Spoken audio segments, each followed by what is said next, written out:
నమస్తే, నా పేరు Shivaji. Welcome to our channel. Tirumala Tirupati దేవస్థానానికి సంబంధించి ఆ కల్తీ లడ్డు వ్యవహారం బయటపడడంతో హిందువులు ఆగ్రహంగా ఉన్నటువంటి విషయం మనకు అందరికీ తెలిసిందే.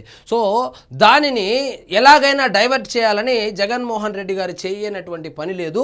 అందులో భాగంగానే ఈ డీప్ ఫేక్ వీడియోలు, ఈ మార్ఫింగ్లు, అదేవిధంగా అసత్య ప్రచారాలు, సోషల్ మీడియాలో డబ్బులు ఇచ్చి, సోషల్ మీడియా ఇన్ఫ్లుయెన్సర్స్కి డబ్బులు ఇచ్చి, సో చంద్రబాబు నాయుడు, పవన్ కళ్యాణ్ గారు వీళ్ళిద్దరూ హిందువుల వ్యతిరేకులు అని చెప్పి క్యాంపెయిన్ నడిపించాడు. కానీ జనాలు నమ్మకపోవడంతో ఇప్పుడు దృష్టి మొత్తం బిఆర్ నాయుడు గారి మీదకి తిప్పాడు. సో టీటీడీ చైర్మన్ గా పనిచేస్తా ఉన్నాడు కాబట్టి ఈయన మీద బురద జల్లితే కూటమి ప్రభుత్వానికి చెడ్డ పేరు వస్తుందనేటువంటి ఒక ఆలోచనతో, ఎలాగో చంద్రబాబు నాయుడు గారి మీద ఏమి చెప్పినా నమ్మడం లేదు, పవన్ కళ్యాణ్ గారి మీద ఏమి చెప్పినా నమ్మడం లేదనేటువంటి ఒక నిర్ధారణకు వచ్చినటువంటి జగన్మోహన్ రెడ్డి గారు ఇప్పుడు అస్త్రాన్ని బిఆర్ నాయుడు గారి మీదకు తిప్పి ఒక డీప్ ఫేక్ వీడియోను ఒకటి సృష్టించి, ఎట్లంటే ఇక్కడ ఇప్పుడు ఈ ఐటీ లా అంతా ఒక కొంచెం కట్టుదిట్టం అయింది కాబట్టి జగన్మోహన్ రెడ్డి గారు బయట దేశాలలో ఉన్నటువంటి తన అభిమానులు ఎవరైతే ఉన్నారో, పార్టీ కోసం పనిచేసేటువంటి కార్యకర్తలు ఎవరైతే ఉన్నారో వాళ్ళ దగ్గర డీప్ ఫేక్తో వీడియోలు తయారు చేపించి దాన్ని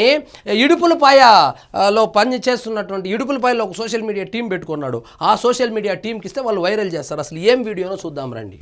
ఇందులో అసభ్యం ఎక్కడ ఉందండి? చూడండి, ఇదంట వీడియో. ఈ వీడియో తిప్పుతా ఉన్నారు.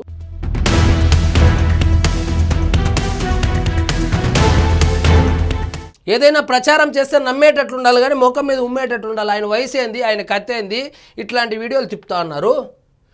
కిచెన్లోకి పోయినాడు, నడుచుకుంటూ వచ్చినాడు, కిచెన్ నుంచి బయటకు వచ్చినారు. ఇందులో ఏమి అసభ్యం ఉందో నాకైతే అర్థం కావడం లేదు.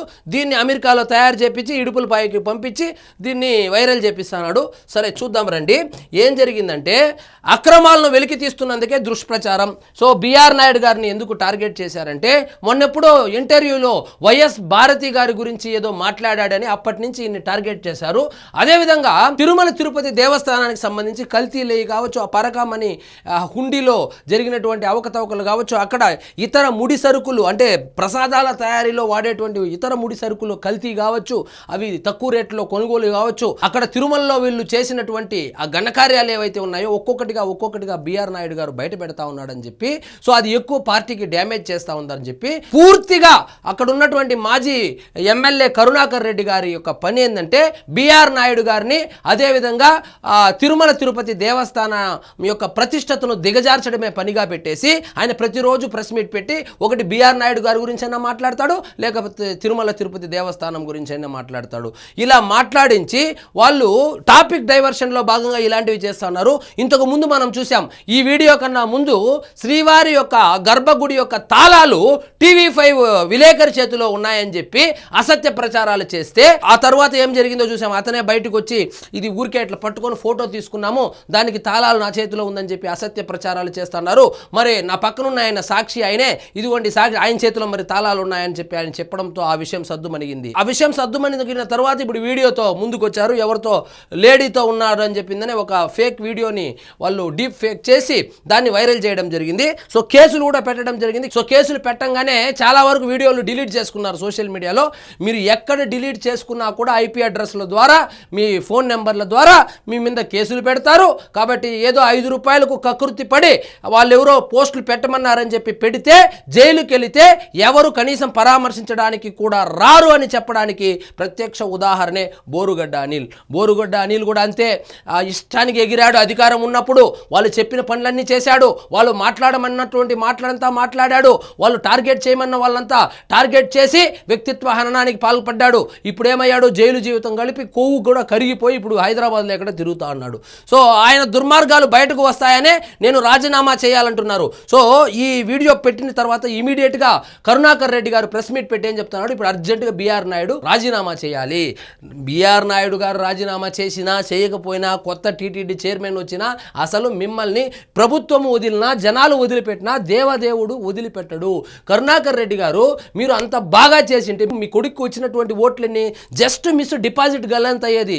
ఎక్కడో చిత్తూరులో ఉన్నటువంటి ఒక నాన్ లోకల్ వ్యక్తిని తీసుకొని వచ్చి జనసేన పార్టీ తరపున నిలబెట్టి నిలబెడితే ఘోరాతి ఘోరంగా ఓడిపోయినటువంటి ఈయన అంటే జనాలు ఏ విధంగా విరక్తి చెందిపోయారు వైఎస్ఆర్సీపీ పార్టీ పైన, ముఖ్యంగా తిరుపతి ప్రజలు వీళ్ళు తిరుమలలో ఎన్ని అక్రమాలు చేస్తారని వాళ్ళకు లోకల్లో ఉంటారు కాబట్టి వాళ్ళకు బాగా తెలుసు కాబట్టి వీళ్ళ కబ్జాలు కావచ్చు, తిరుమలలో అపవిత్రం కావచ్చు, వాళ్ళు ఏ విధంగా ఇంతకు ముందు టీటీడీ చైర్మన్గా ఉన్నప్పుడు ఏమేం చేశాడు, తర్వాత ఏం చేశాడు అని తెలుసు కాబట్టి వాళ్ళు ఘోరాతి ఘోరంగా ఓడించారు.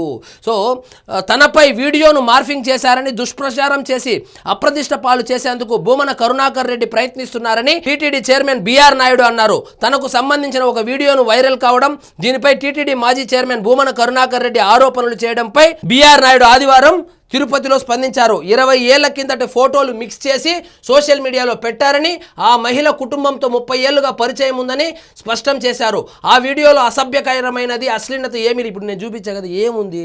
కిచెన్లో ఉంటే మాట్లాడేసి వచ్చాడు. ఏమైంది ఇప్పుడు? దాంట్లో ఏమైనా అశ్లీలత ఉందా? సో ఈ ఒక ఆడ మగ, అది కూడా 30 సంవత్సరాలకు ముందు ఫోటోలు తీసుకొని వచ్చి షిరిడీకి వెళ్ళినప్పుడు ఎప్పుడుదో అంటే ఆ ఫోటోలు అవి తీసుకొని వచ్చి దాన్ని వీడియో క్రియేట్ చేసి వీళ్ళు సునకానందాన్ని పొందుతూ ఉన్నారు. సో ఆర్టిఫిషియల్ ఇంటెలిజెన్స్ అనేది ఎట్లుంటుందంటే ఏ అనేది 2 వైపులా పదునుంటుంది. ఒకటి మంచికి వాడచ్చు, చెడుకు వాడచ్చు. వైఎస్ఆర్సీపీ వాళ్ళు మాత్రం కేవలం ప్రత్యర్థుల యొక్క వ్యక్తిత్వ హననానికి, ప్రత్యర్థుల యొక్క ఫోటోలు మార్ఫింగ్లు చేయడానికి, ఇలాంటి డీప్ ఫేక్ వీడియోలు క్రియేట్ చేయడానికి మాత్రమే వాడుతూ ఉన్నారు. సో మొత్తానికి బిఆర్ నాయుడు గారు కేసులు అయితే పెట్టడం జరిగింది. సో వాళ్ళు పెద్దోళ్ళు బాగానే ఉంటారు, పెద్దోళ్ళకి పెద్ద పెద్ద లాయర్లు ఉంటారు. ఒకవేళ కేసు పెట్టినా కూడా బెయిల్ తీసుకురావడానికి వాళ్ళకు పెద్ద పెద్ద లాయర్లు ఉంటారు. ఎవరెవరైతే పోస్టులు పెట్టారో, ఎవరెవరైతే వైరల్ చేశారో, ఎవరెవరైతే 5 రూపాయలకు కకృతి పడి సోషల్ మీడియాలో పోస్టులు పెట్టారో వాళ్ళందరూ లోపలికి పోతారు.